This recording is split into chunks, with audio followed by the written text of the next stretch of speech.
Donc j'ai été chercher le carbone qui était un peu plus bas.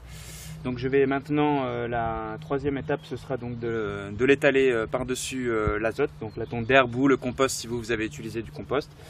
Et je rappelle que pour le carbone, on peut soit utiliser du bois séché, des copeaux de bois, ça peut être des brindilles, ça peut être de la cendre, ça peut être aussi des feuilles mortes par exemple qui sont dans la forêt, enfin voilà. Tout ce qui va être plus ou moins brun va être carboné, voilà, et tout ce qui est plus ou moins vert, c'est de l'azote. Voilà, voilà. Donc, comme je vous l'avais dit, je répète encore, 10 cm, 4-5 cm maximum d'azote et on va mettre 15 cm de produits carbonés juste après. Voilà, donc c'est parti. Hop. Alors pareil, quand on étale par-dessus, on vérifie toujours, on appuie toujours un petit peu dessus pour faire sortir le maximum d'air. Voilà.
Alors voilà, une fois qu'on a fini de mettre la couche de carbone, donc à peu près entre 10 et 15 cm de carbone, et ben ensuite il va falloir arroser assez abondamment pour gorger encore plus les bois morts qui sont en dessous d'eau. Et comme ça, ils vont pas tout de suite s'évaporer, enfin l'eau ne va pas tout de suite s'évaporer parce qu'en fait ce sera caché par l'azote et caché par le carbone. Mais il faut arroser abondamment, comme ça juste après, les deux étapes qui vont suivre après, donc remettre la terre, amener la terre et puis plus le couvert, et ben ça va nous permettre de garder beaucoup d'humidité dans ces bois morts. Donc voilà, un petit conseil, c'est d'arroser abondamment les cultures juste avant.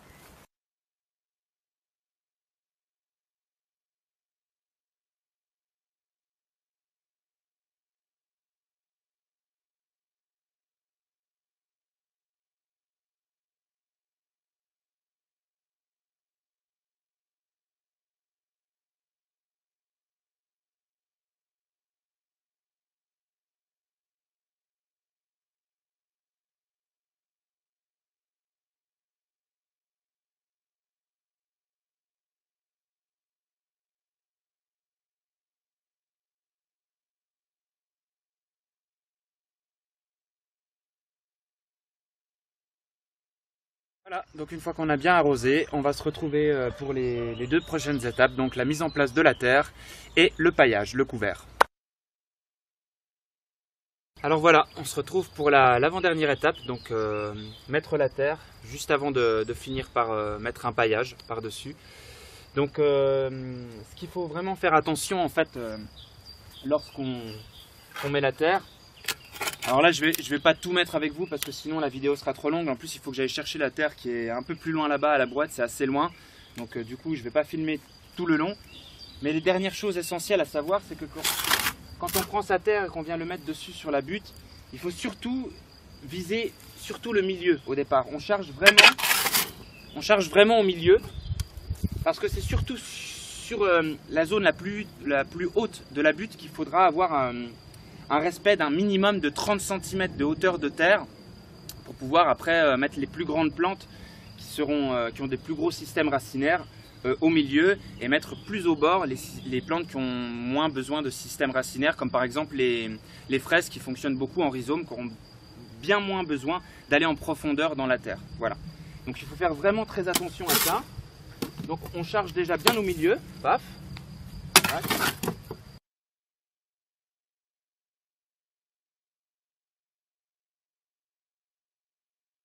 Voilà. Et une fois qu'on a bien chargé, il va falloir venir avec ses mains et faire descendre tout doucement la terre sur les bords pour créer finalement notre butte, suivre l'arrondi qu'on avait commencé à faire avec les autres matériaux et suivre tout doucement, comme ça, petit à petit. Alors, il ne s'agit pas d'appuyer, hein, il ne faut pas tasser le sol, on vient vraiment glisser dessus pour commencer à former la butte. Voilà, voilà. Donc c'est pas plus compliqué que ça. Toujours vérifier en plongeant la main qu'on a bien au moins 20-30 cm. Donc il faudra vérifier, sinon on recharge encore au-dessus et on recommence notre phénomène pour créer notre butte. Et puis voilà. Et une fois que ça s'est terminé sur toute la longueur, comme je vous ai dit, je ne vais pas le filmer tout le long, ce sera bien trop long. Donc voilà, donc il suffira de charger toute sa butte en terre. Et une fois que ce sera terminé, il faudra mettre un paillage. Alors pour le paillage, ça peut être de la paille, ça peut être des copeaux de bois, ça peut être du foin, ça peut être des feuilles mortes avec des branchages, hein, des petits branchages, parce que les feuilles mortes, si vous les laissez en tant que paillage, un coup de vent, il n'y a plus rien. Donc il vaut mieux mettre des petits branchages dessus pour que ça se tienne, hein, finalement, comme dans la forêt finalement, voilà. Et puis voilà, bon après, principalement du moment que c'est couvert, alors je vous déconseille de mettre une bâche, comme on peut le voir souvent en agriculture, parce que souvent on couvre le sol avec une bâche. Donc oui, effectivement, on va protéger la vie du sol parce qu'il y aura pas, le soleil ne tapera pas à nu, on évitera un petit peu le tassement parce que la pluie ne va pas tomber directement sur le sol.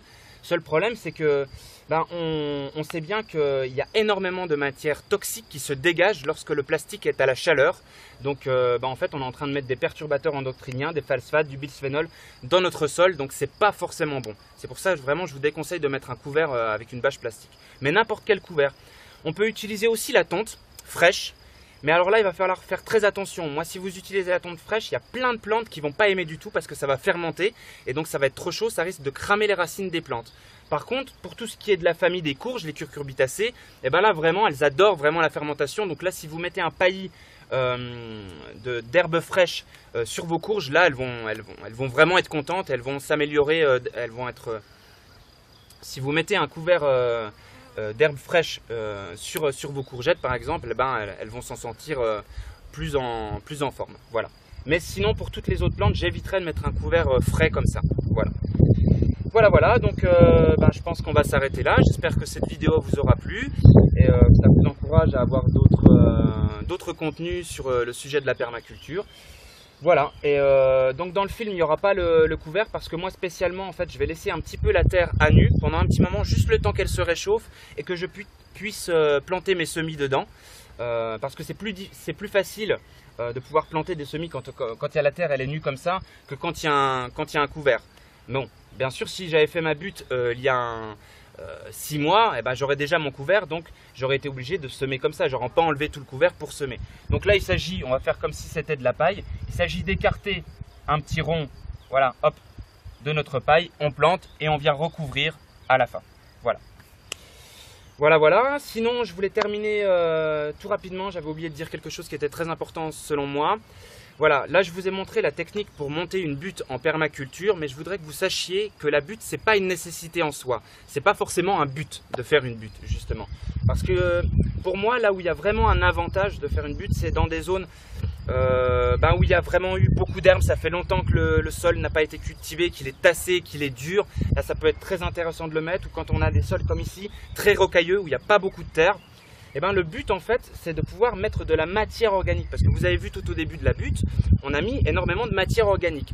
Normalement, dans le sens naturel, on n'enfouit jamais la matière organique, c'est-à-dire qu'on ne va pas creuser dans le sol pour enfouir la matière organique. La matière organique, l'humus se dépose toujours par-dessus.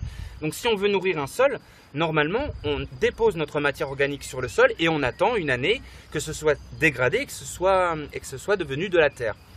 Mais le principe de la butte, c'est de pouvoir en même temps nourrir son sol et de pouvoir cultiver en même temps. Parce que là, même si effectivement on voit qu'on enfouit la matière organique, mais on ne l'enfouit pas vraiment. Parce qu'en fait, le fait d'enfouir la matière organique, ça déstabilise la vie du sol, qui vit en anaérobie. Seulement là, on ne le touche pas le sol véritablement. Parce qu'on n'est pas dans le sol, on est sur le sol. Donc en fait, c'est comme si on venait mettre de la matière organique sur notre jardin pour l'amender, pour le nourrir et pour former de la terre ensuite, et que, imaginons, au lieu de remettre de la terre comme on le fait pour une butte, on venait mettre des petits pots de culture, puis on mettait nos graines et nos cultures dans les pots et on les posait dessus, sur la matière organique. bah, on ne dirait pas qu'on est en train de chambouler le sol. Parce qu'on est juste en train de, pendant qu'on patiente à ce que le sol soit nourri par la matière organique qu'on a déposée, eh ben, on est en train de cultiver en même temps. Bah, voilà, c'est le principe d'une butte. C'est de pouvoir cultiver tout en même temps que pendant 3-4 années, eh ben, le sol soit nourri et enfin que ça crée de la terre. Voilà. D'ailleurs, vous le verrez, quand vous aurez fait votre première butte, 1 an après, elle aura déjà presque réduit de moitié. Parce que ben voilà, les micro-organismes auront décomposé les matières organiques et donc elle se sera tassée la butte. Et le but, encore une fois, ce n'est pas de vouloir refaire une butte à chaque fois. Ça servira à rien du tout. Après, c'est bien pour adaptation pour les premières années, mais après ce qu'il faut, c'est continuer d'amender, venir couvrir son sol avec des paillages différents, soit des feuilles mortes comme je le disais, ou de la paille, ou de la tonte, ou des copeaux de bois, ou du bois mort, peu importe, voilà. Ou du BRF par exemple, hein, du broyade de jeunes rameaux raméales fragmentés, ça veut dire, voilà. Donc je vous invite à regarder sur internet ce qu'est le BRF, c'est très intéressant pour nourrir son sol. Voilà, voilà. Eh ben, j'espère que cette vidéo, comme je l'ai dit, vous aura plu et que ça vous donne encore une fois envie d'en voir davantage. Et je vous dis à très bientôt pour de prochaines vidéos. Yahoo!